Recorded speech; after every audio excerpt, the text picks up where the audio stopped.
Todo mundo tem medo de dentista. É. O que dói mais? O ferrinho de dentista ali, o motorzinho, ou uma palavra mal colocada? Ó, você me pegou agora, de surpresa. A palavra mal colocada. É? Certamente. Eu tinha um professor, Fernando de Carvalho da UFMG, que ele falava assim: eu não sei por que o pessoal cisma com barulho de dentista, sendo que o barulho de um secador de cabelo é muito pior. Aí ele falou os dados desse BS que eu não vou lembrar. Ou seja, a associação do medo não está ao barulho, está a experiências negativas, a falta que aqueles dentistas da década de 80 tinham de entender de psicologia, de ansiedade, né? Então, quando o paciente entra, a comunicação ali é imprescindível para gerar confiança, para ele deitar, porque o medo dele está baseado em experiência negativa ou algo que ele ouviu, a mãe, a avó. Daí eu quero chegar na Disney, mas antes eu quero te apresentar. Bruna Casadei, Drabruna, dentista, mãe, esposa, professora. O que mais, Bruna? Ex-atleta? Ex-atleta profissional de vôlei, mestre, doutora, sim. Mestre? Só tenho mestrado, doutorado, Olha só. É. Nós vamos passar pelo mundo da odonto para chegar na sua virada de carreira. Tá. Por que dentista tem medo de dentista? A gente falou do medo, né? O que o medo gera e o que já está implícito da nossa mente em relação ao que você projeta. Isso. É baseado em experiência negativa. Então, nós dois somos da mesma geração e na década de 80 não existia psicologia em consultório e tinha muito aquela onda assim, vamos lá, pode ser sem anestesia que não vai doer pouco. Só da palavra doer, né? Aí foram entender, foram pesquisar. Só de falar a palavra doer já tá implícito que a partir desse momento você vai ficar só esperando a hora que vai doer. Né? Você já vai com dor. E aí, né, acho que era uma ideia muito óbvia, mas na época não existia, falou, a gente tem que parar de falar a palavra doer. Porque realmente, de fato, em 2024, nada dói. A anestesia é super eficaz, então não há motivo para o medo. Que dói é o barulhinho.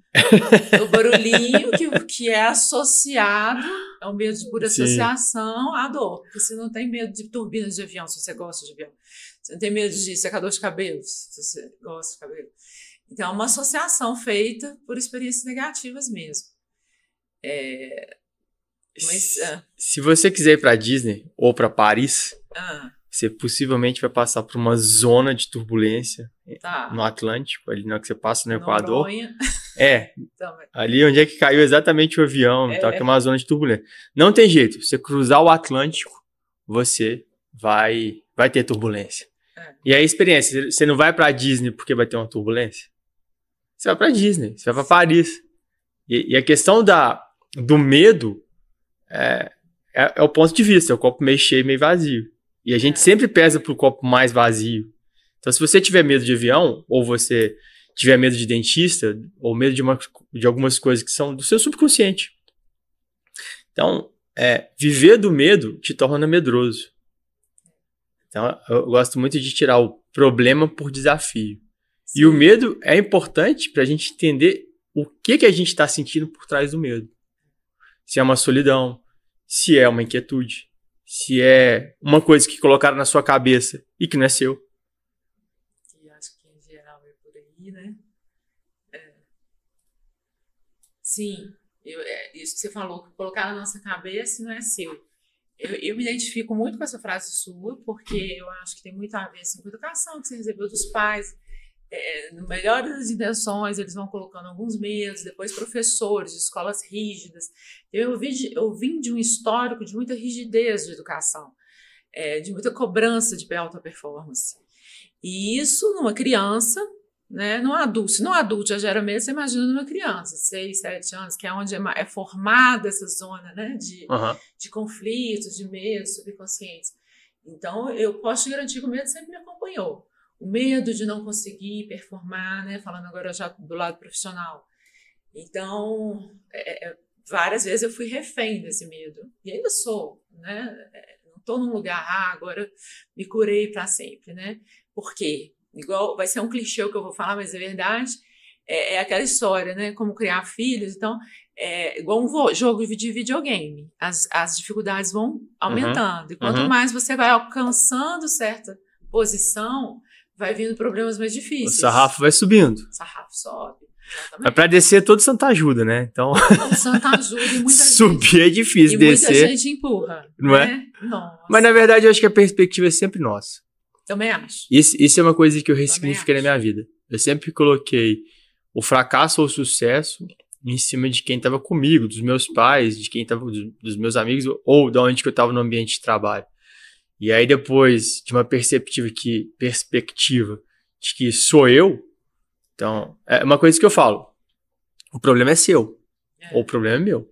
Até para ter uma ajuda, eu tenho que entender o que eu preciso. Se eu não entender o que eu preciso, ninguém vai me ajudar. E ninguém vai deduzir de que eu preciso. E isso vem atrás de uma... A gente está falando vai começar a entrar de carreira, de gestão de tempo e produtividade. Eu entendo que cada vez mais, quando você conseguir entender o seu medo, você vai ser mais produtivo. Você vai ser mais produtivo dos alertas que o medo traz, que isso é importante. O medo traz um alerta, então um sinal de alerta. Senão, você vai esticando, e aí, para quê? Né? E o medo te traz, do outro ponto, a procrastinação. O medo de seguir. O medo de, por que eu vou deixar amanhã, vou deixar para amanhã, vou deixar para semana que vem. Eu não sou capaz, então vou fazer mais 10 cursos, porque... E muitas vezes, a pessoa que consegue colocar em ação, ela consegue avançar mais rápido. Aí, eu estou falando de gestão e percepção do ser. Tá. Você teve burnout? Tive burnout. E quando eu tive burnout, eu acho importante ressaltar, porque foi em 2007, era uma época que ninguém falava essa palavra. Uhum. Né? Então, ninguém compreendia, principalmente eu. Então, eu desenvolvi sintomas de muito, assim, isso aí que você está falando, procrastinação, de desânimo, ansiedade, insônia, mas o mais marcante foi insônia. Insônia. Porque o que aconteceu? Eu estava no status quo de trabalho, de trabalhar muito, porque sempre, só uma coisa que eu quero ressaltar, eu sempre tive muito, muito firme comigo, que eu queria ser autônoma financeiramente e ser referência na área de atuação. Isso eu sempre tive, eu nunca quis depender nem de pai e mãe, nem de marido. Então, isso para mim, por quê? A autonomia financeira é que gera liberdade. Você não tem liberdade sem autonomia financeira, e para ter a autonomia financeira é importantíssimo ser referência no sentido de ser diferente, de fazer aquilo que ninguém faz, de pegar... Então, assim, eu sempre fui muito dedicada. Me formei em 2000, em dezembro de 2000, e ao longo desses 7 anos, até chegar ao meu burnout, eu fui me submetendo ao mercado, que era o que tinha para uma recém-formada.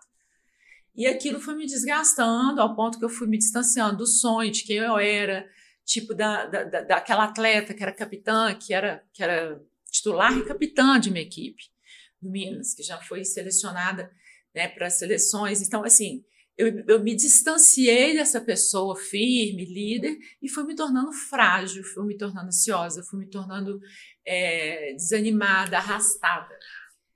Aí, ao ponto que eu fiquei 5 noites sem dormir. Quando eu fiquei 5 noites sem dormir, foi esse alerta, que, como você falou, a gente tem que agradecer. Porque foi a partir desse terror que eu passei, porque eu acho que qualquer um que tem insônia pode imaginar o que é 5 dias sem dormir. Deixa eu te fazer uma pergunta antes disso, para quem... Eu acho que tudo que envolve a questão da saúde mental, o nome é horroroso, mas é isso que a gente tem. Mas vamos lá. Quais seriam os 5 sintomas que você, olhando, e para quem estava passando por isso, e dos sintomas, ela não entende ainda que pode chegar num burnout. Ela escuta o burnout, mas ela vai vivendo ali, porque é uma doença silenciosa. Quando você torce o tornozelo, vai inchar. Mas a mente nos dá sinais, começa com pequenos alertas, que vão crescendo até chegar nesse momento de 5 dias sem dormir. Para quem começa a ter uma consciência de que tem alguma coisa errada e que pode chegar no burnout, quais seriam os 5 sintomas que você fala, poxa, anota aí. Se você tá assim, quais seriam os 5 sintomas para você falar, olha, se você tá com dificuldade de dormir, se você tá procrastinando, se você tá sem motivação, quais seriam os 5 sintomas que você falaria, olha, se você tá passando por isso, toma cuidado?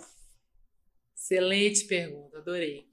Que me fez refletir e é uma coisa objetiva, que se eu tivesse ouvido antes, eu teria percebido antes. Isso me pouparia muita saúde. Uhum. Eu acho que o primeiro que aparece, tá, não sei se isso é regra, receita de bolo, é um desânimo. Desânimo no seguinte sentido, vou dar exemplo prático, tá?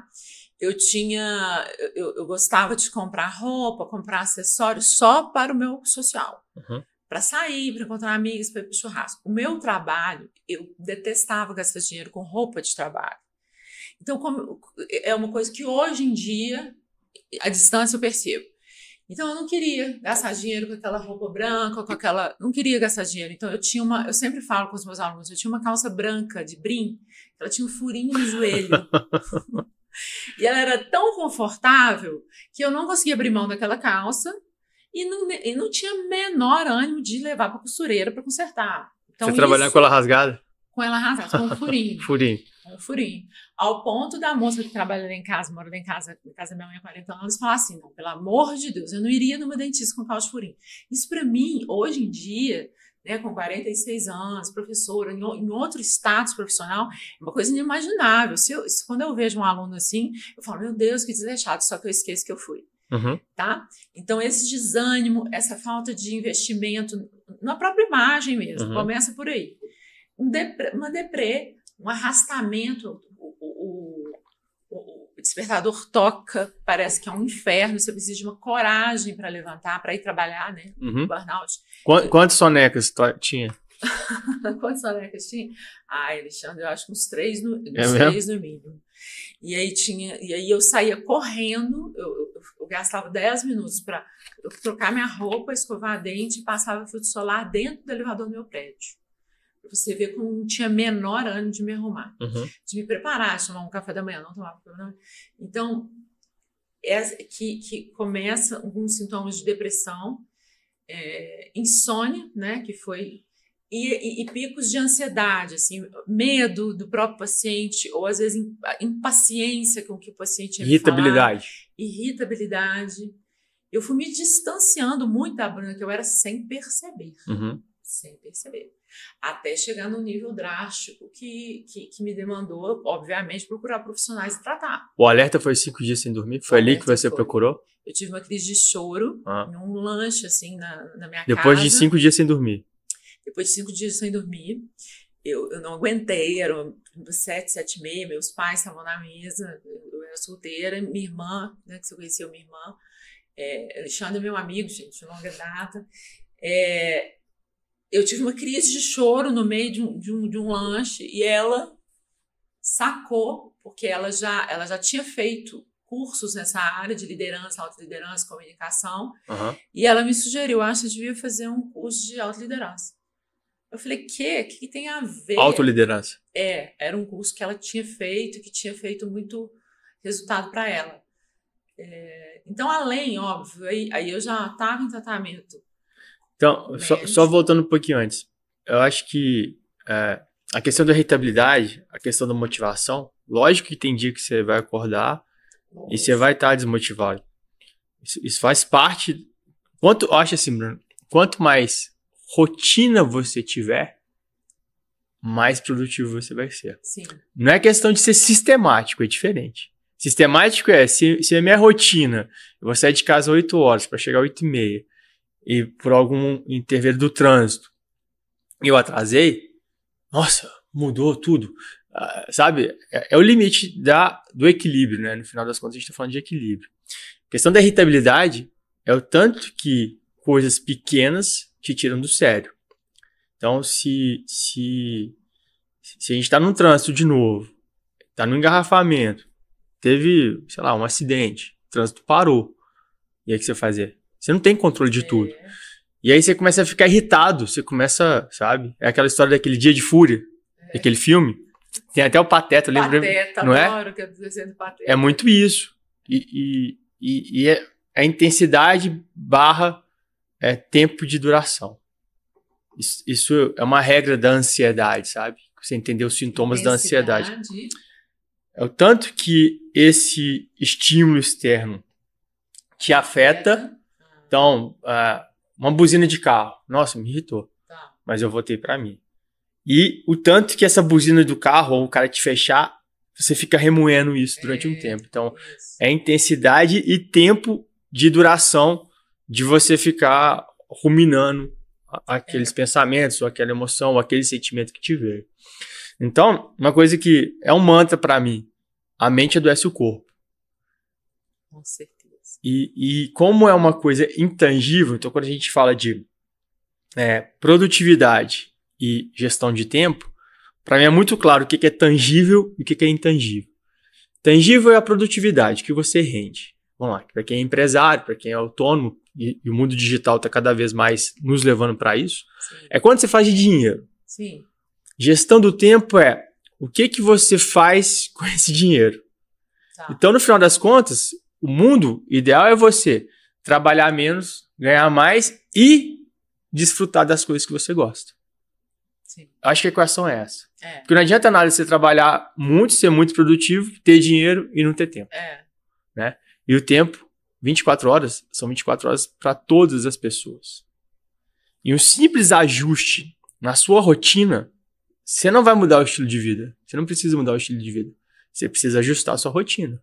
Sim. Você consegue produzir muito mais.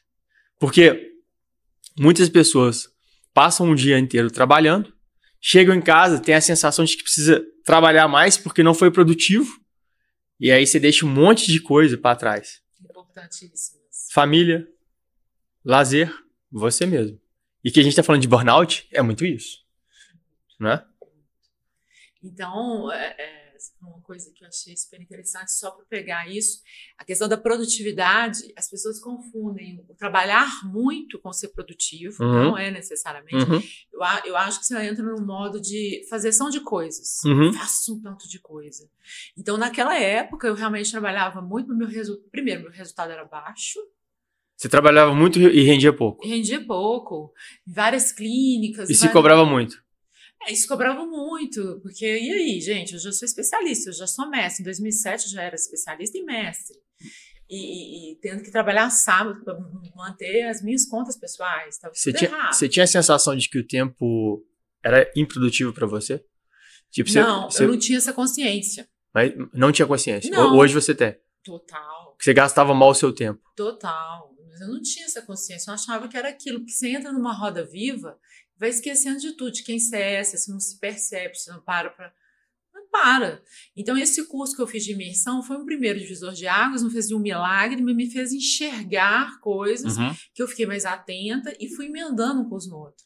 Nessa área, além de tudo que eu já fazia, eu fazia uma imersão fim de semana nessa área. Aí foi quando eu dei uma outra virada de chave, engraçado que foi 7 anos.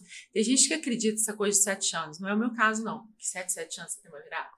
Não é meu caso, não, mas foi coincidentemente, em 2007 começou esse meu processo de cura, vamos chamar assim, e lembra, eu estava sem dar aula, não tinha conseguido ainda entrar no mercado de dar aula, mesmo sendo mestre. E você fazia um curso em São Paulo, eu lembro, você saía daqui, ia para São Paulo, quer dizer, ainda tinha um desafio junto com o seu sistema nervoso de dar conta das coisas aqui, que você era empresário, ainda pegar, ir para São Paulo, ficar imerso sem produzir, né?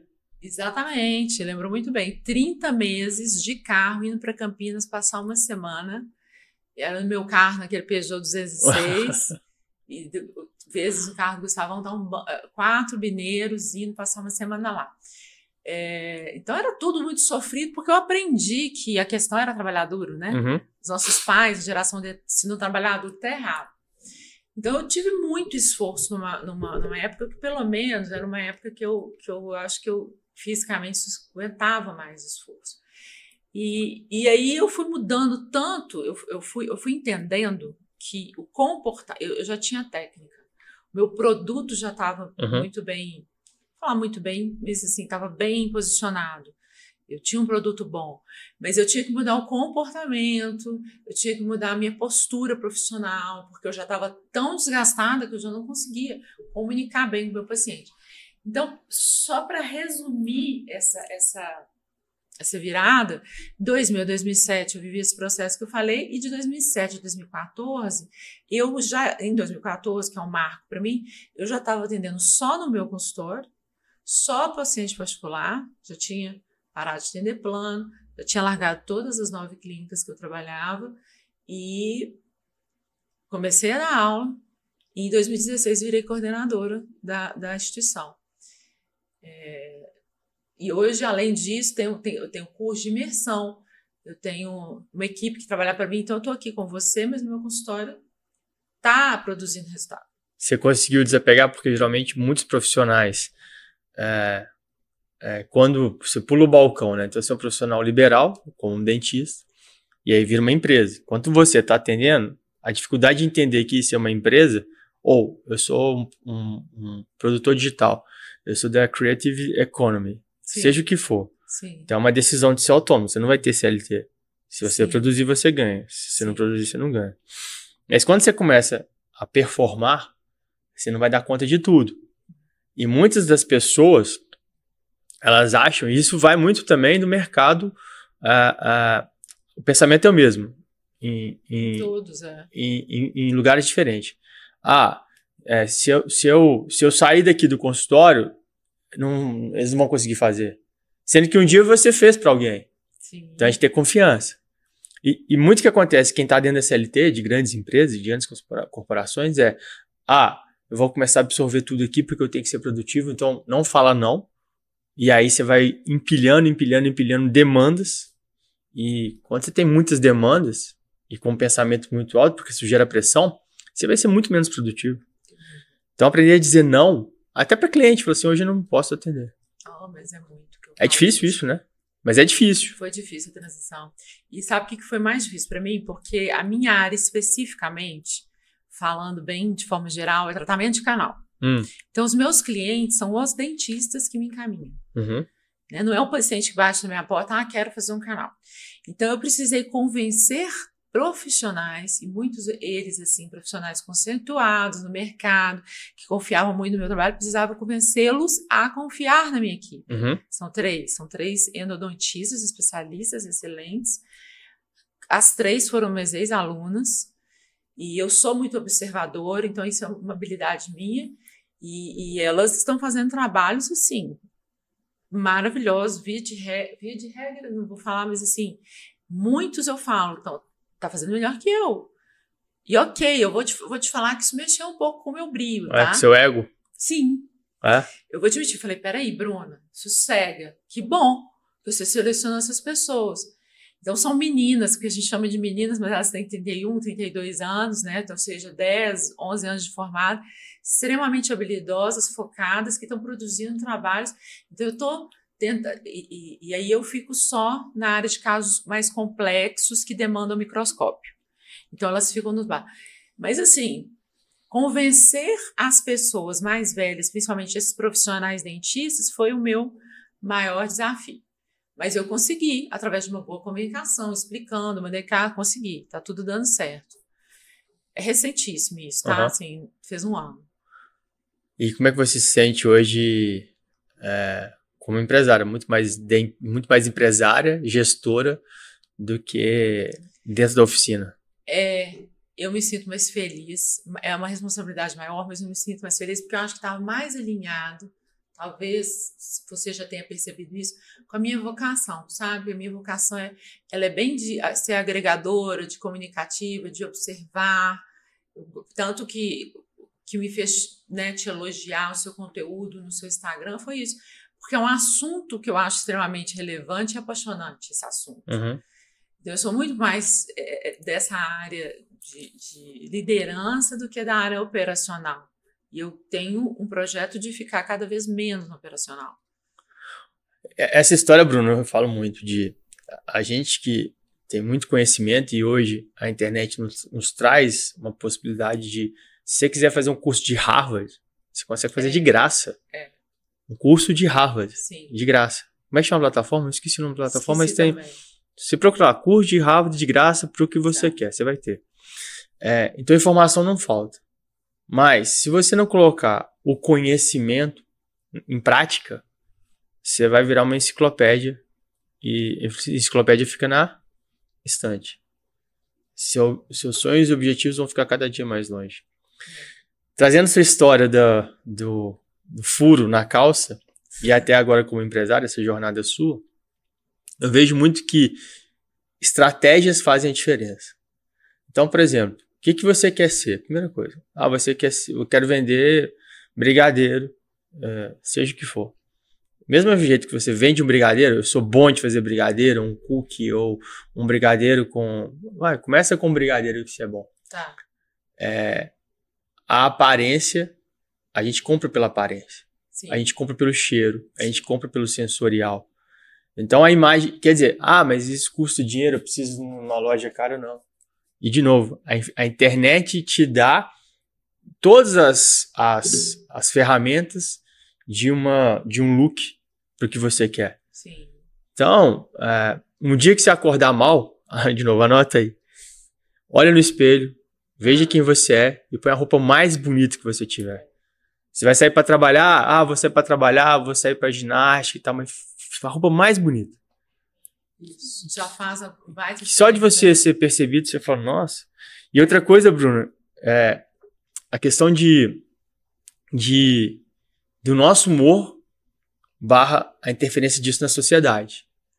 Então, você acordou mal-humorado, você tá lá numa seu mood, seu humor tá mal, você acordou mal-humorado, seja pelo que for, e tem insônia, não tá errado. Tá errado é você ter insônia constantemente. Quando vira uma rotina, tem dia que sua cabeça dorme agitada mesmo. E tá tudo certo. E você entender que isso não é normal. Não é normal você ter insônia. Não é normal você dormir e acordar cansado. Isso não é normal. Mas, beleza, acordei mal-humorado e tá tudo certo, não quero dar bom dia pra ninguém.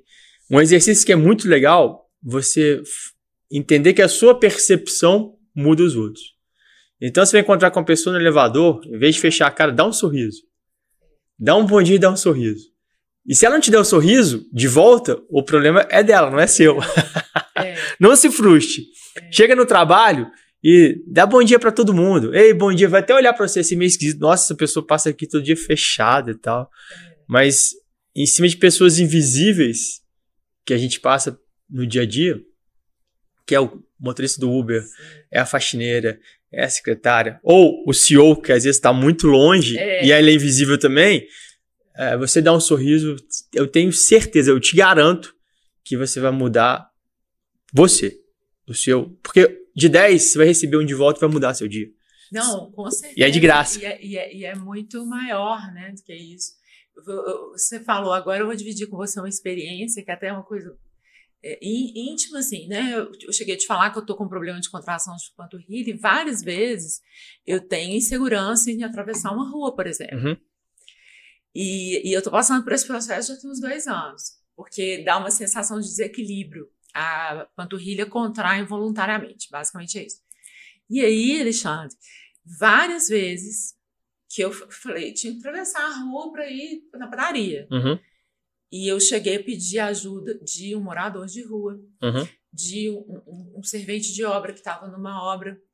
E primeiro que a primeira coisa que a pessoa olha, assim, essa pessoa, por achar, mas eu sou muito simples, elas não entendem o que eu estou pedindo. Não, eu falei assim, eu só quero o seu ombro. Você pode atravessar? Eu preciso do seu ombro, porque eu estou sem equilíbrio. Essa experiência, apesar de no início ter sido sofrida demais para mim, falou, não, perdi minha autonomia de atravessar uma rua. Ela está sendo incrível. Porque tem pessoas que chegam a me agradecer. Obrigado. Eu falo, obrigado. Não, eu que te agradeço. Não, obrigado. Era só a sombra que eu precisava. Então, é isso aí que você falou, né? Você tá, que é um bom dia mais intenso, né? Tipo assim, o que essa mulher... Eu saio do meu carro e tem um morador de rua e falei assim, moça, você pode atravessar a rua comigo? Eu não vou entender nada. O que essa mulher desse tamanho, né? 1,80 m Mas você explica por quê? Explico de uma forma rápida. Não, eu tô com um desequilíbrio aqui, só preciso do seu ombro. Eu vou entrar nisso. Quanto mais comunicar é se fazer entender. Claro e objetivo são palavras subjetivas. Tá. Então, vou atravessar uma rua, tô com um problema. Se me ajuda a atravessar, a pessoa vai te olhar assim e falar que essa mulher é grande e tal, forte. Agora, se você entrar num lugar de vulnerabilidade e que você precisa comunicar para atravessar a rua. Alexandre, eu tô com uma dor intensa na panturrilha, tá muito difícil de eu andar, tá difícil atravessar aqui, você me dá seu ombro. Que também encostar em alguém é invasivo. Eu, pra mim encostar, eu lembro da Isabela, sua amiga, que eu namorei muito tempo, vem até hoje, né, que eu acho que a vida é evoluir. A Isabela falava assim, nossa, que menina arredio. Arredio. Menina arredio, vem cá me dar um abraço. E eu fui entendendo que abraçar é bom, dentro do meu limite, um pouquinho ali e tal. Mas, e até pra expressar, falou, ó, tocar em mim não é fácil. E aí começa a questão do que é negociável e o que é inegociável. Lógico que, se eu quero evoluir, eu tenho que pegar as minhas dificuldades e colocar como superação. Senão eu vou ficar mais fechado, eu vou ficar vivendo no mesmo looping o resto da vida. Ah, não, é difícil encostar em mim, eu sou assim mesmo. Isso. E pronto. Mas a gente tá aqui pra quê, né? E eu vou gastar tempo na minha mente com um conflito que eu gerei sem ter expressado o que eu queria dizer. Então, para ser eficiente, a comunicação é um dos pilares. Fundamentais. Porque quantas vezes a gente expressa mal, e isso vem de um comportamento que mudou muito depois da pandemia, onde a rede social e o WhatsApp, principalmente, a nossa maior fonte de comunicação hoje é o WhatsApp. Simplificou. O Twitter são 25 caracteres. É bom e é ruim. É bom porque você pode ser mais objetivo e é ruim porque você fica reduzido a uma comunicação reduzida. E muitas vezes você tem que expressar um pouco mais, gastar mais tempo para você se fazer entender. E até checar. De novo, moço, tô com minha panturrilha, tá estourada, tá difícil para eu andar, eu preciso da sua ajuda. Você pode me ajudar? Eu posso encostar no seu ombro? É muito importante para mim porque eu tenho que chegar do outro lado. Você pode me ajudar? E se ele falar não, tá tudo certo. Eu nunca, aliás, eu ouvi um não. Eu ouvi um não. De 2 anos, tá? Eu ouvi um não, mas eu entendi que era. E foi um aprendizado também depois, porque na hora eu fiquei magoada, assim, eu me senti frágil. Eu tava num prédio, deixei o meu filho nesse prédio para jogar futebol. Um prédio até bem chique, assim, de alto luxo e tal. Aí eu pedi o porteiro, meu carro tava do outro lado. Eu falei, eu tô bem, mas eu tenho dificuldade, minha panturrilha tá doendo, você pode me ajudar? Não posso sair daqui do posto. Ele tava com medo, era uma coisa engessada. Sim. Eu falei, não, eu sou amiga da Mariana, você pode telefonar pra Mariana. Aí só pra você atravessar e voltar, são assim, 7 segundos. Aí ele telefonou pra Mariana descer. E aí eu fiquei constrangida, que a Mariana, que era a mãe da amiga, desceu 15 andares. Não, Bruna, claro e tal, atravessou.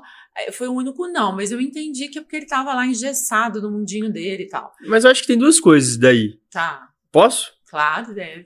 Primeiro que quando a gente toma um não, é aquela história de você tá pedindo ou tá exigindo?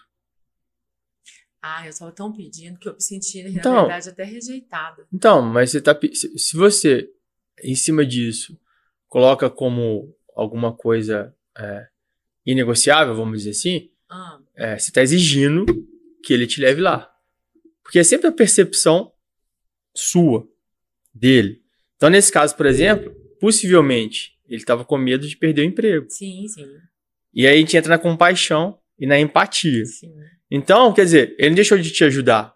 Ele chamou a Mariana. Ele chamou, porque ele falou, poxa, se eu ajudar... Porque possivelmente pode ter tido outros casos ali, que ele foi abrir a porta, alguém tocou, a pessoa possivelmente não entendeu o que estava acontecendo, e aí possivelmente ele tomou uma ferrada. Então... maravilhoso. Você vê que através desse exemplo a gente trabalhou muita coisa ali da comunicação. Não é? E da percepção. Da percepção de cada um, né? E o que eu realmente fui entender tempos depois, porque na hora, pra mim, foi triste, assim, não sei se a palavra é triste, mas eu fiquei constrangida de ter que incomodar uma pessoa que estava lá em cima, descer. Sendo que ele estava ali à sua disposição, só que ele não estava à sua disposição. Ele não estava à minha disposição. Ele estava à disposição de algo maior, que é o condomínio, e ele foi... o acordo com ele ali de trabalhar é tomar conta da portaria. Talvez, coitado, ele não possa nem fazer xixi. Talvez um dia que ele precisou fazer xixi, alguém tocou, alguém chegou e não teve a empatia e aí ele tomou um ferro. Deve ter um síndico muito rígido ali. Ou alguma vez na vida, vai que ele perdeu o emprego porque ele foi fazer xixi. E é isso, né? Às vezes a gente é muito cruel com... Né? Sim, não enxerga, né? Tem uma passagem bíblica, né? Que acho que Jesus fala... Estenda a mão, como é que é? Estenda... que acho que... Não, mas tem uma passagem que é quando você toma um tapa, ofereça outra face. É muito simbólico e profundo isso. Porque quando a gente toma um tapa, e aí a comunicação tem muito disso, por isso que eu falei, que dói mais? O barulho do dentista, do ferrinho, ou uma palavra maldita? Mal colocada. Que pode virar maldita, mal colocada. A palavra. Então, muitas vezes a gente toma para nós o que muitas vezes não é nosso. E isso gasta tempo, porque olha o tempo que você ficou pensando e remoendo, que se sentiu frustrada, que se sentiu não sei o quê. E aí é o seguinte, quer ser produtivo? Você pode me ajudar? Como que você pode me ajudar? Dentro da sua limitação. Você pode chamar alguém? Posso. Então, Mariana, você pode vir, Mariana, tudo bem, ele chamou aqui, tô até assim, mas realmente ele tá aqui tomando conta do posto, não pode sair, você pode me ajudar? Porque no final das contas, o que a gente falou, o problema é seu, não é dele. E aí você tem que resolver. É isso. A gente tá acostumado a achar que todo mundo tá à nossa disposição, que as pessoas vão entender, e não é assim. Eu acho que isso é felizmente, porque quanto mais profundo você vai na comunicação, e profundo pode ser uma frase que eu vou checar com você para você entender o que eu tô falando. Você vai economizar tempo do retrabalho, de não fazer o retrabalho, e vai economizar tempo emocional de não ficar remoendo as coisas que são subentendidas. A realidade é bem melhor do que a fantasia da ansiedade, né? Mas a gente tá sempre projetando. Nossa, que cara sacana, não quis me atravessar, eu tô com dor aqui. Poxa, mas você não sabe o que passa na cabeça dele. E nesse caso também nem precisa, porque ele tomou uma atitude para te ajudar. Sim, tudo bem que fui eu que sugeri, mas assim, eu totalmente entendi depois, né, as limitações que ele pode ter tido. Mas você tem toda a razão. E essa coisa que é clichê também da gente falar do aprendizado, né? A gente aprende muito mais com esse tipo de fracasso.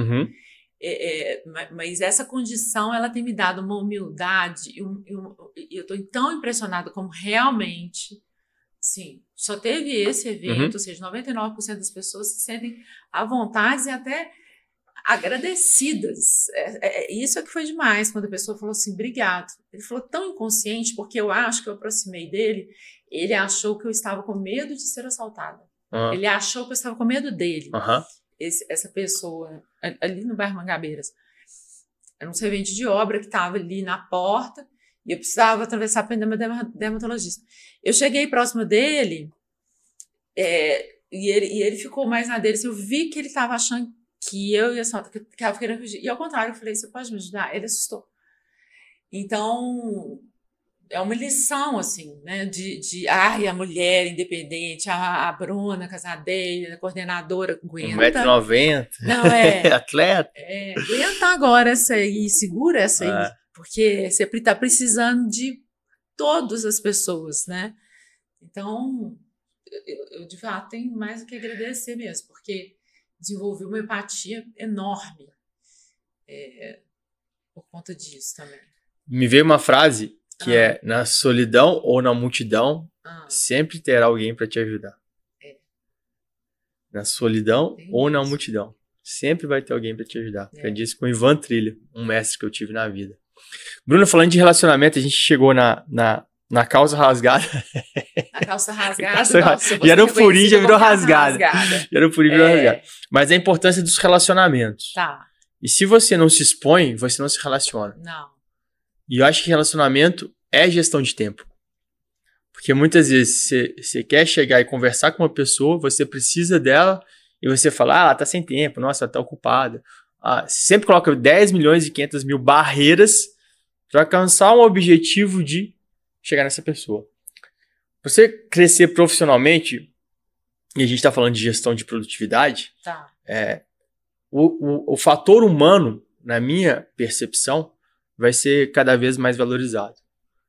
Você pode ir pro digital, mas eu vendo no digital. Tudo bem. Então você vai ter que fazer uma propaganda. Quanto mais humanizada for essa propaganda, você vai ter mais a atenção das pessoas que, infelizmente, estão cada vez mais automatizadas. Sim. Então, o desafio é, tira ela do automático. Que você... Aí é estratégia. Aí você pega seu tempo, em vez de ficar, as pessoas estão automatizadas, não sei o quê. Não, como é que essa pessoa pensa? Como é que eu vou chegar lá? É gastar o seu tempo e não olhando mais... Percebendo. A grama do outro é sempre mais verde. E sempre vai ser. E a gente tem que trazer pra gente o que a gente quer. Que a nossa grama, muitas vezes, é tão ou mais bonita do que a do vizinho.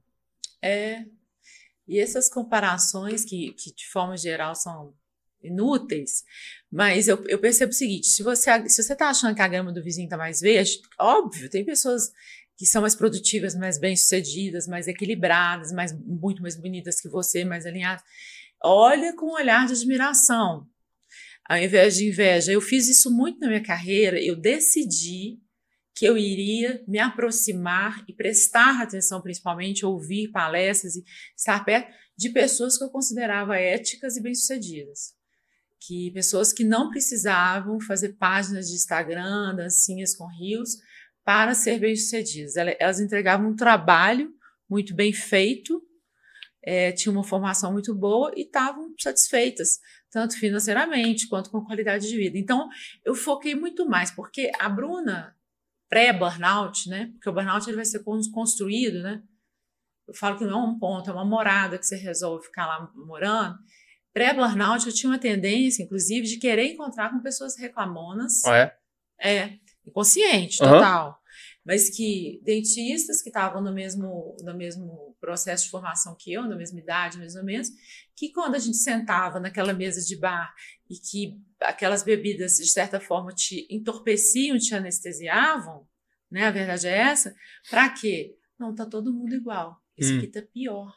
Aí aquilo causava um certo alívio.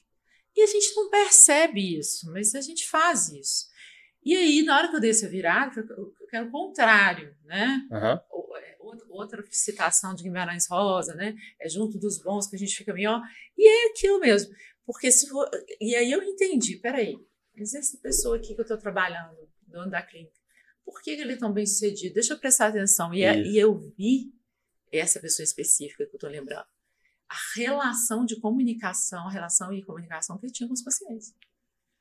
Era aqui, ó, muito mais do que o currículo. Meu currículo era muito menor que o dele. E ele devia ganhar mais ou menos 20 vezes mais, literal, 20 vezes mais que eu. Mas ele sabia conversar de uma forma que eu ficava assim. Eu pegava, inclusive, algumas frases dele. Isso é muito legal. A gente consegue treinar o nosso cérebro para ter um mindset vencedor. É treinar. E não vai ser da noite pro dia. Então não vai ser, eu quero X da vida, sei lá, o que você quer. Muitas vezes não é questão financeira. A gente projeta muito o financeiro, que é a nossa cenourinha ali, e acha que tem que ser produtivo, aí você vai... E muitas vezes as pessoas conseguem o dinheiro e chegam a um determinado momento, ou o corpo, né? A mente adoece o corpo. Ou o corpo cobra a fatura e fala, agora você correu demais, você não bebeu água, você vai ficar aqui tomando soro. E é assim. Faz uma maratona, 1 dia, 3 dias seguidos, 4 dias seguidos, e não hidrata, não dá tempo pro seu corpo, o que vai acontecer com você? Você vai ter que gastar mais tempo se recuperando. Você pode até não ter fadiga, não pode ter nada, mas você vai gastar muito mais tempo de preparação, de recuperação. E por isso que você falou do sono, o sono é fundamental para a gente restabelecer. Acordar no meio da noite com pensamentos que vêm do trabalho não é normal. Normal é você dormir com qualidade. Acordar cansado depois de 8, 5, 6 horas de sono não é normal. Normal é você acordar revitalizado. Só que igual na sociologia, quando você estava falando de pequenos insights que de repente tornam uma realidade, a sociologia tem muito disso. Me lembrou meu professor de sociologia do Sebrae. É interessante isso. A sociedade, ela vai sendo impactada pouco a pouco. Eu tô falando do macro para trazer na gente. Não um tempo muito longe, a gente andava de vidro aberto, com o relógio na esquerda, e era tudo normal. Começou a ter assalto de relógio, a gente passou o relógio para a direita, mas ainda ficava com o vidro aberto. Como a pessoa passou a assalto... Antigamente, então, nesse tempo, o cara passava, puxava seu relógio e saía correndo. Era uma trombadinha. Sim. Chamava, né? Pivete, trombadinha. E aí você passou a andar de vidro fechado e ligar o ar-condicionado. Aí depois você passou a andar sem relógio. E aí você passou a andar com carro blindado. Então você vai acostumando com coisa ruim. E acostumar com coisa ruim é muito mais fácil. Mas pode acreditar no que for. Isso é física. Quem quiser estudar um pouquinho de física quântica, tem um filme que se chama Quem Somos Nós. Assiste 3 vezes. Anota aí, assiste Quem Somos Nós. Ele é mais antigo, né? Ele é antigão. De 2006, é bem lá atrás. De Lei da Atração, não é? O segredo, ele é mais comercialzão, vamos dizer assim. Ele é mais a porta da esperança. É um pouco disso, mas faz sentido, porque o segredo é o seguinte: você quer ter sucesso, projeta o seu sucesso. Começa a visualizar ali que as pessoas... E isso acontece. Sim. Porque a partir do momento que você começa a mudar seu mindset, você começa a viver aquilo ali. Então você fala, poxa, eu quero morar num lugar melhor, seja pelo que for. Às vezes o lugar melhor é voltar para onde que você veio. Sim. Não é quer dizer que você tem uma casa de... É voltar pro lugar que você veio, porque ali você tem sua família, porque ali você tem o que você gosta. O melhor lugar para você. Sim. Eu quero ter um carro, vamos supor. Eu quero ter um carro, porque carro... Tá bom, vou trabalhar para comprar um carro para melhorar a minha locomoção. Ou para ter um lugar que eu vou trabalhar para ir de Uber em vez de ir de moto. Seja o que for. Sim. Você começa a treinar a sua mente de um lugar que você quer chegar. Eu quero dar a volta no mundo. Eu quero, sei lá, qual que é o seu desejo? Eu quero ter um programa de televisão. Eu quero vender online. Quero ser uma dentista. Quero ser um médico. Você começa a projetar. Porque se você ficar estagnado no que você... E muitas vezes são crenças que não são suas. Muitas vezes. Um episódio que eu convido para assistir é com a Maju. Ela explicou como é que funciona a constelação familiar. Da hierarquia que você olha para os seus pais e o que você traz daquilo ali que muitas vezes não é seu. Então, por exemplo, se tem um caso de fracasso na família, de uma pessoa... E o fracasso, vamos dizer assim, entre aspas, eu acho que não existe fracasso, existe percalço. Sim. Porque quem aprende capoeira, quem jogou capoeira é cair e levantar. Quando você aprende a jogar tênis, vai ser até você acertar o primeiro saque. Qualquer coisa, futebol, embaixadinha, o que for.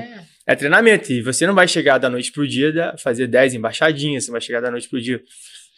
E a gente traz isso pra nossa vida, coisas que não são nossas.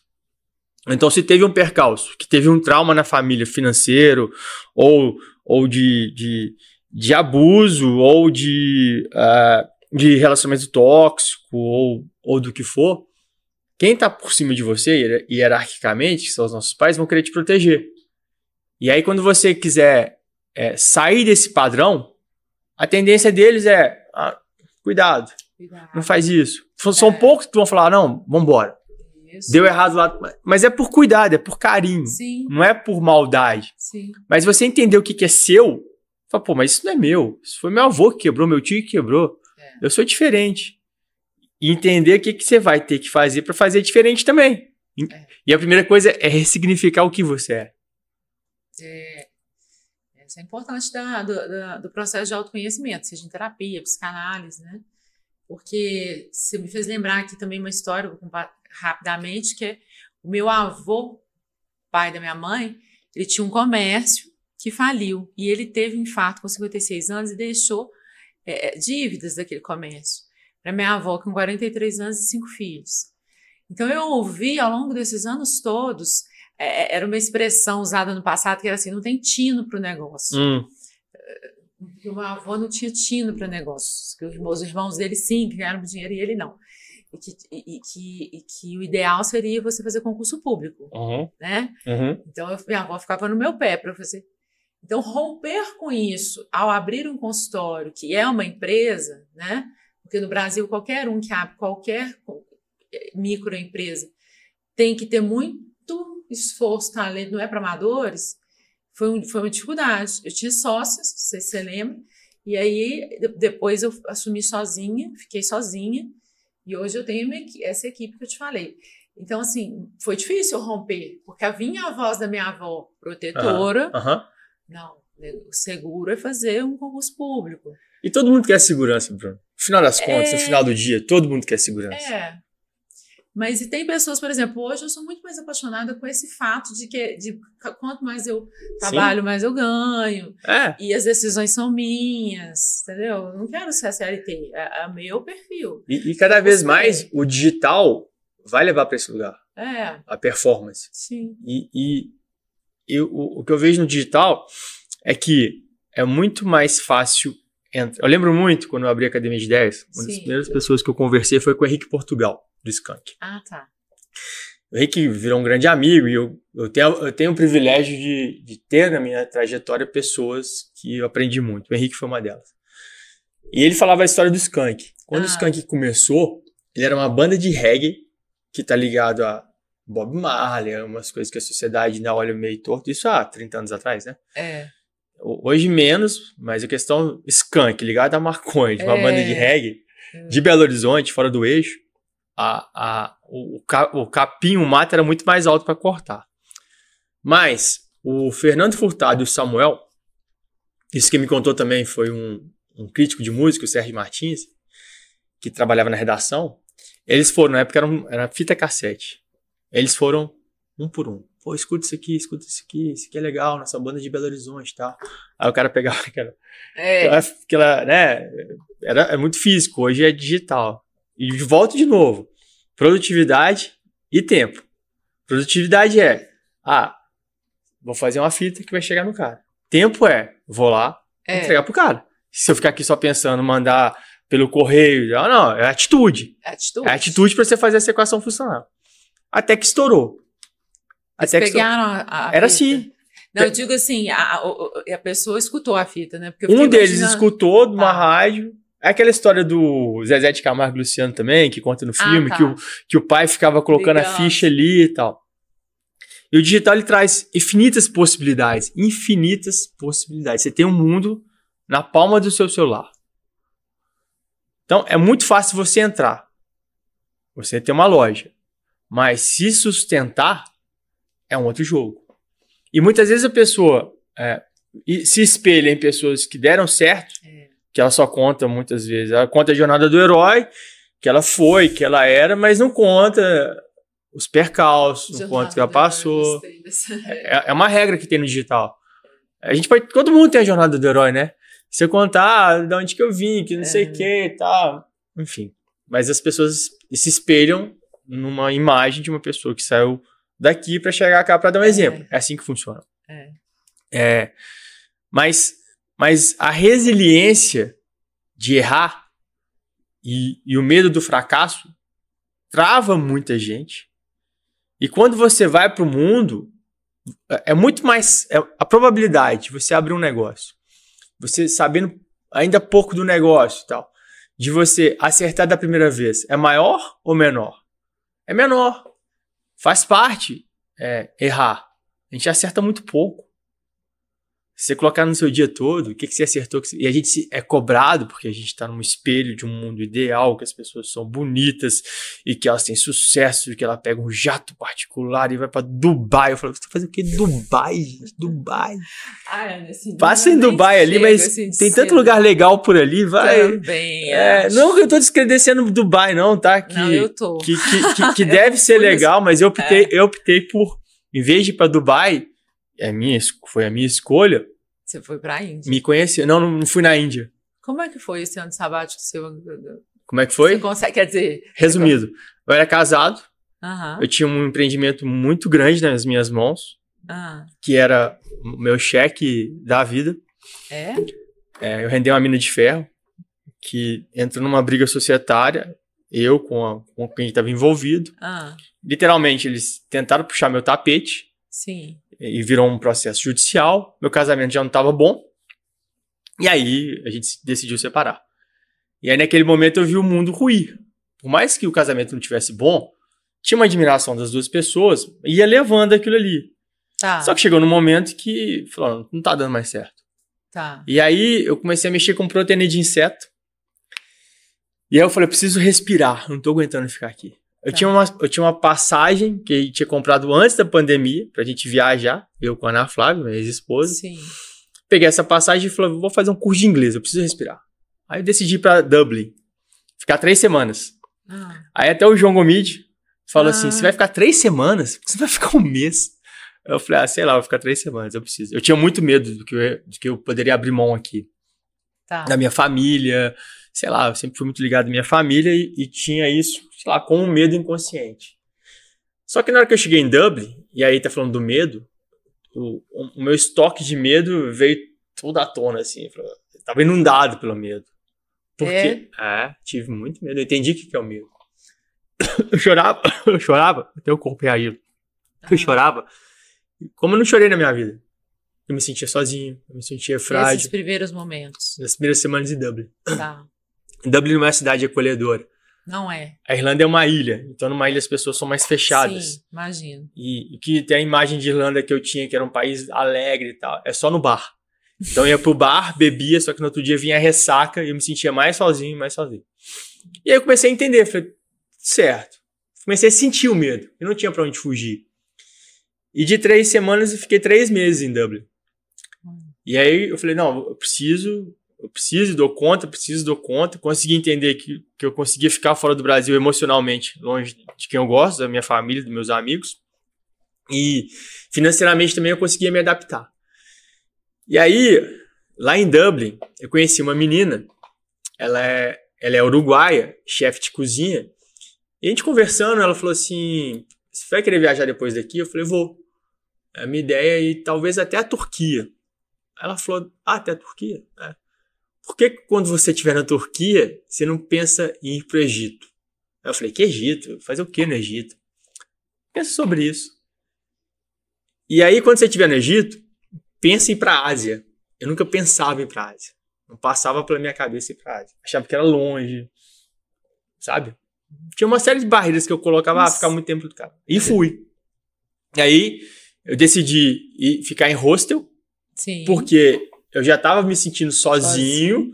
E eu falei, poxa, se eu for enfrentar isso aqui, eu vou fazer direito. Eu não vou me permitir luxo. E eu ficava em hostel. No hostel, eu aprendi muito, porque eu tenho o estereotipo de ser fresco. Eu devia ter algumas frescuras também, principalmente para comer. E foi desconstruindo tudo. Então, a questão de irritar no trânsito, muitas vezes eu estava no hostel dormindo com 20 pessoas. Uhum. Algumas delas acordavam de noite, acendia a luz. E outras delas roncavam. Eu chegava de baladas, fazendo barulho, conversando. E aí você entende que se você se irritar em cada noite que você vai dormir aqui, colchão diferente, você não lava sua roupa, assim, você não tem lavar, né? Você lava no banheiro. E aí eu tinha uma mala que eu levei, sei lá, 5 peças de roupa, eu usava 3, que era muito mais fácil. Aí você entende o que você traz, o que é útil e o que não é útil. Olha.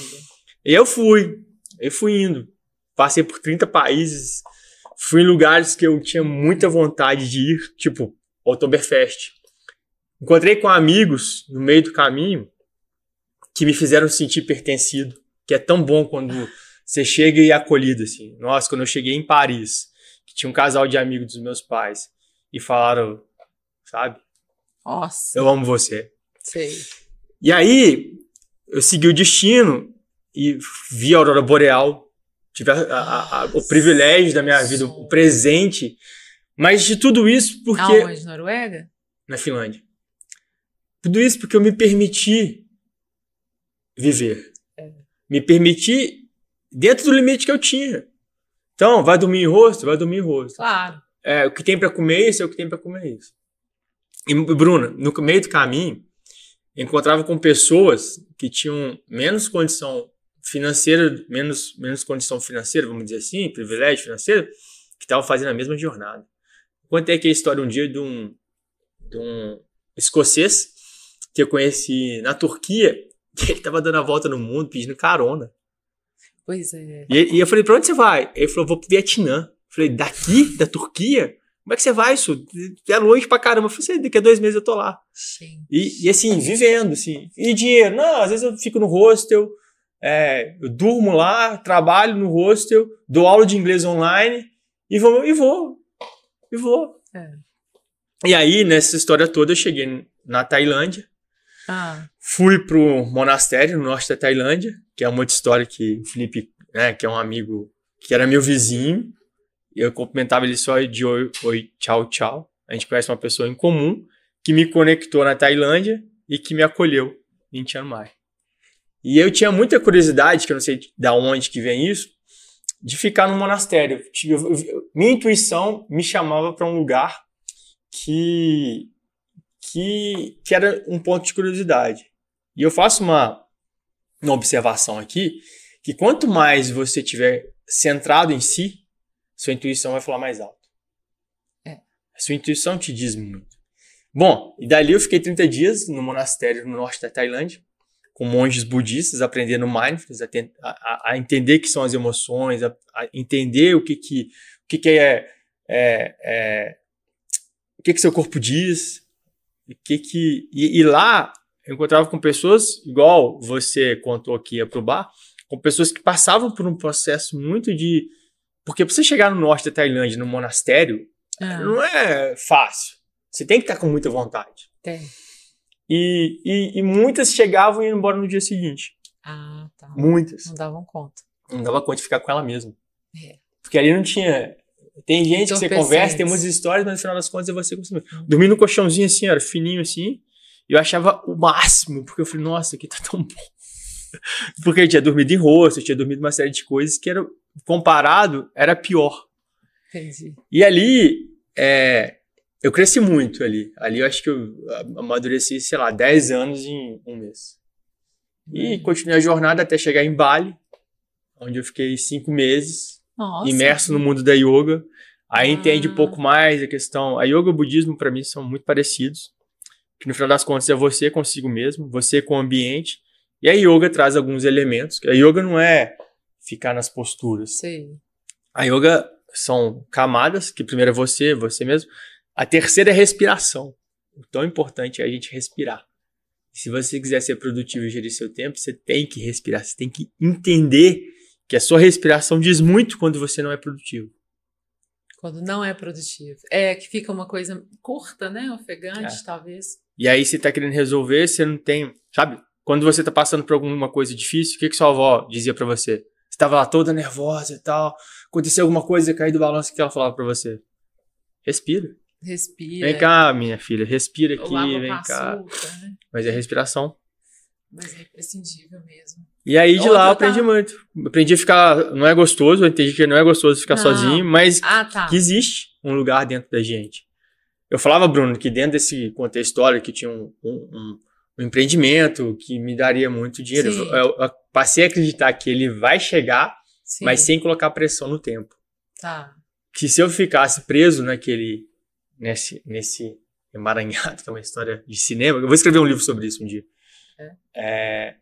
De traição, enfim, de percepção de como é que o karma volta. Quando finalizar, eu acho que não vai demorar muito, eu vou escrever um livro.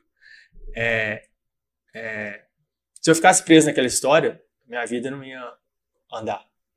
E eu volto 2 passos agora conversando com você, que se eu ficasse preso na minha história com minha ex-esposa, a minha vida não ia andar nem a dela. Então, muitas vezes a gente tá ruim, mas tá bom, e a gente merece muito mais. E você... A gente senta naquele tá ruim ali e acostuma, né? O ruim a gente acostuma também. Não é? Ruim. Acostumar com coisa boa é bom. Mas acostumar com coisa ruim também é bom. E a gente tá mais na coisa ruim do que na coisa boa. Por incrível que pareça. E emocionalmente, eu acho que a maior presente que eu trago na bagagem, além de vivências, de uma série de pessoas que eu cruzei no mundo, de histórias de pessoas que estavam, tipo esse cara que estava cruzando o mundo pedindo carona. E isso é comum. É muito mais comum que a gente imagina. O europeu é muito mais destemido que a gente.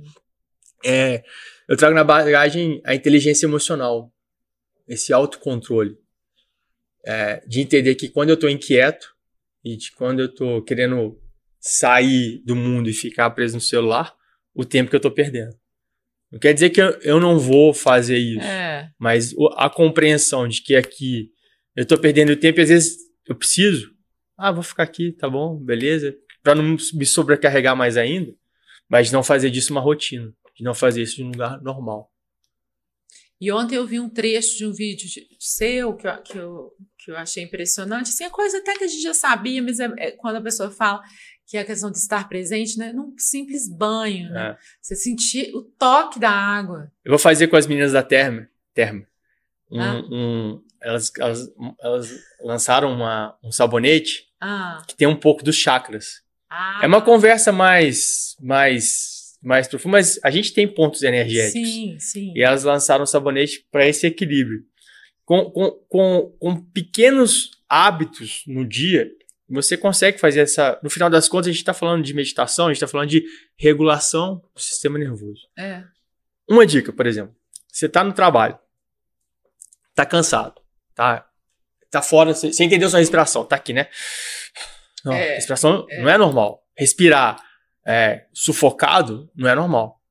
Vai acontecer. Aí você vai entender que não tá normal. Aí o que você faz? Você continua respirando? Ou você dá 2 passos para trás? E aí, a questão do sistema nervoso, você pode pegar a sua mão aqui, ó. Então você tem o dedo, abre aqui assim, ó. E começa esses 2 dedos. Abre aqui no meio. Tá. Aqui. Nossa, mas tem que fazer igual o cara da Não, é para encaixar. E aqui você começa a vagarosamente fazer uma automassagem. Entendi. E aí, pensamentos e emoções vão vir, só observa, não briga com eles, não. Porque a gente tende a brigar, não quero pensar nisso. Porque é aquela história da piada, quando eu te conto uma piada, e se a piada é sem graça, só uma pessoa vai rir. Não tem isso? Sim. Você faz um bullying com você. Bruno, você não sei o quê. Se ninguém riu, a pessoa fica sem graça. Essa é a nossa mente. Quando ela jogar alguma coisa pra você, pra te atacar, que são os pensamentos, você não ri pra ela. Falei, você tá aí, bobona. Eu não vou cair na sua, não. E muitas coisas são reveladoras que você vai entender o que você tá sentindo. Uma coisa que eu gosto muito das dinâmicas que eu faço, eu vou te dar de presente aqui. Olha.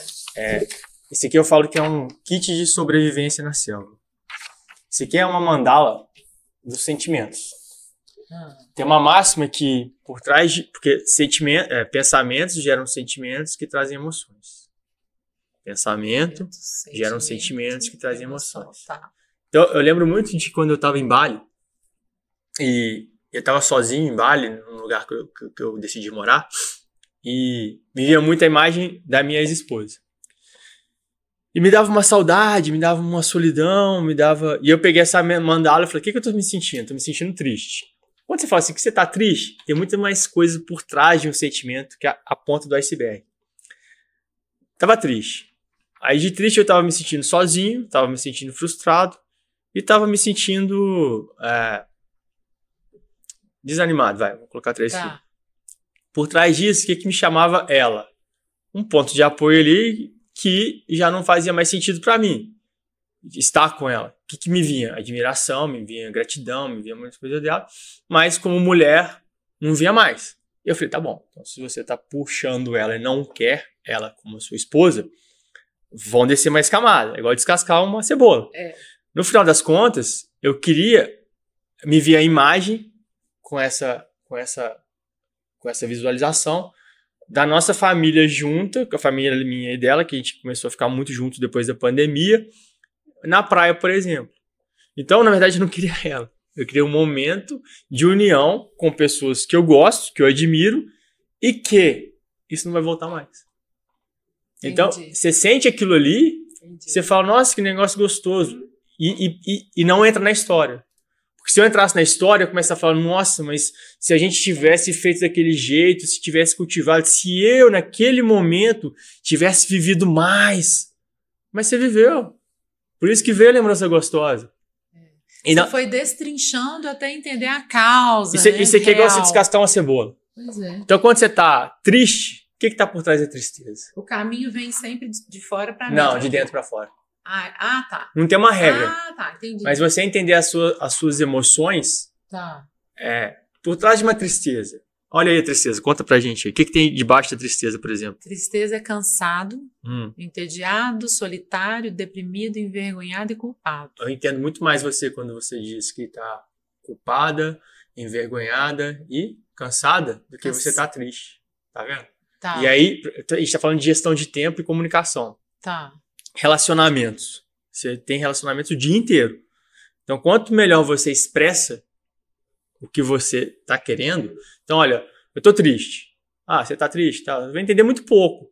Mas se você tá cansado, se você tá envergonhada, eu vou ter mais elementos para até ou resolver o problema ou para ser empático com você. Tá. Isso é no dia a dia. Eu falo que isso é um kit de sobrevivência na selva. Na selva da vida. É mesmo. Né? Que é nomear, né? Saber nomear aquilo que você está sentindo. São pouquíssimas pessoas que sabem. Isso ajuda muito a gente se contextualizar no universo, no mundo, com os nossos pares, no nosso trabalho, com a gente mesmo. Sabe? Começa com a gente mesmo. Começa com a gente mesmo, não começa do outro. É você. Resolve o seu problema que ninguém vai resolver. Ninguém. Só pra gente finalizar, Bruno, uma coisa que me veio do consultório, e até pra falar, eu converso com muitos médicos e muitas vezes a pessoa vai pro consultório na cadeira ali e ela quer mais falar do que ser atendida, né? Existe uma carência da gente se conectar, né? Por mais que hoje tenha todo esse universo digital. É muito. Muito? É muito. E eu estudei sobre isso. É um dos temas que eu falo no meu curso. Eu tenho um curso de planejamento de carreira. Então a gente vai ter que fazer um outro podcast só para falar sobre isso. Vamos. Porque é a escuta clínica. E eu li um livro, também vou ser bem objetiva, que eu sei que o nosso tempo deve estar acabando, mas assim, eu li um livro uma frase que me marcou que é... Vou anotar. Fala a frase. Anota aí. Vou anotar. Escutar é muito, às vezes é tudo. Nossa. É uma frase da Maria Clara Feldman, ela é professora do FMG de medicina na área de psicologia. E aí, Alexandre, escutar é muito, às vezes é tudo. Muitas vezes é tudo. Aí ela fez uma pesquisa que a escuta clínica de um médico nos residentes que estavam... eles têm um nome, esqueci. Não é rodando, não. Indo cada leito. E eles... Quanto tempo que eles escutavam o paciente? E aí ela chegou à conclusão que eles deveriam escutar, através do estudo dela, pelo menos 1,5 minutos de fluxo de fala sem interrupção. Nossa. E com a equipe dela, eles chegaram à média que 85% dos médicos interrompiam a fala do paciente em 9 segundos. Quando eu vi esse dado, me impressionou tanto, porque realmente a gente tem a tendência de querer chegar ao objetivo. O paciente já falou assim, eu tive febre, estou prostrada, aí você já pensa numa infecção, seu raciocínio. Então, assim, deixar 1,5 minutos de fala é imprescindível. O paciente não quer saber, a pessoa não quer saber se o seu instrumento foi comprado no Japão, no congresso que você for. Ela quer. Isso vale, Bruna, para qualquer coisa. Eu tenho um produto digital, o que tem a ver com isso? Tudo. Uma vez o seu cliente vai reclamar e se você não souber acolher, você vai perder esse cliente. Ainda mais no digital hoje que ele vai começar a falar mal do você. Esse entra muito na gestão de crise também, tem um pouco disso, que é um outro assunto. Mas dentro dessa mandala e da comunicação não violenta, eu aprendi muito que, ainda mais eu que falava pra caramba, né? Tem a questão da simpatia e da empatia, que é uma outra história. Simpatia é quando você tá com algum problema, você fala, mas você devia fazer desse jeito, em 10 anos você faz do mesmo jeito. Bruno, mas sua rotina também, você vai ter burnout. E outra coisa é, Bruno, como é que você tá se sentindo? Como é que eu posso te ajudar? Você quer me ouvir? Eu posso dar minha opinião? Você me permite? Isso. Isso é ser empático. Ser simpático é dar conselho. ser empático, é escutar o outro. Muitas vezes a pessoa só quer ouvir. Por isso que eu fui. Ela só quer falar. Ela só quer ser ouvida. Por isso que eu fui na questão do consultório. Porque muitas pessoas que chegam, elas não são ouvidas. Mas isso é uma coisa legal. Para você ser ouvido, para você ser escutado, você precisa você tem que saber como é que você precisa entender como é que você vai abrir esse campo. Então, se você tem uma necessidade, é expressar de você. Olha, é importante para mim conversar com você sobre determinado assunto. No trabalho, na casa, com o cliente, seja o que for. Essas relações, a gente relaciona 24 horas por dia. Comigo mesmo, né? Preciso conversar com você. Para um pouquinho. Sim. Você tá muito agitado. Eu falo isso comigo. Você tá muito agitado. Em vez de ficar conversando as histórias do que aconteceu, é o autocontrole, é a autorregulação. O que eu preciso? Eu preciso respirar. O que eu preciso? Eu preciso parar de pensar num assunto que tá... Eu consegui entender a compreensão de não ficar remoendo e mastigando aquilo ali. E muitas vezes é só desassociar a mensagem do mensageiro. A mensagem é essa. Ela dói. Mas se ele trouxe, tá tudo certo. E a garra que é seu. Se doeu, a garra que é seu. A garra que é seu, Se te tocas, te checas, né? Não é? Isso aí. Bruna, tenho muito mais assunto. Vamos fazer Vamos fazer um outro. Vamos. Te agradeço. Eu também. Demais. Parabéns pela sua jornada. Obrigada e parabéns pela sua. Quero ouvir mais sobre a sua.